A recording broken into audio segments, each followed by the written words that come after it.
Le fait de noter qu'il y a plus d'ETF que d'actions individuelles cotées en bourse, chiffre fort. bah, c'est un fun fact, mais quelque part, c'est pas en soi très dangereux. Hein. On peut tout à fait dire, en termes de cuisine, qu'il y a beaucoup plus de recettes qu'il y a d'ingrédients. Maintenant, l'ETF a été inventé il y a maintenant des dizaines d'années pour simplifier la vie de l'investisseur. On me disait, bah, plutôt que de chercher à battre le marché, voilà un instrument qui ne fait que suivre un indice, mais si tu veux une exposition au marché américain, bah, achète l'ETF S&P 500. Si tu veux une exposition mondiale aux actions, achète un ETF MSCI World, et ainsi de suite. Comme ce marché a décollé et comme l'investissement passif est devenu un marché qui croît à une vitesse grand V, énormément d'acteurs se sont dit bah, moi aussi je vais inventer des ETF, moi aussi je vais en proposer.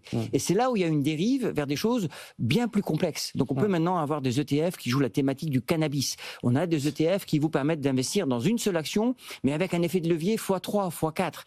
Et donc, comme vous venez de le dire, un instrument qui a été inventé au départ pour simplifier la vie d'un investisseur peut-être moins sachant, aujourd'hui l'offre est telle que avec autant d'arbres, on commence à ne plus voir la forêt.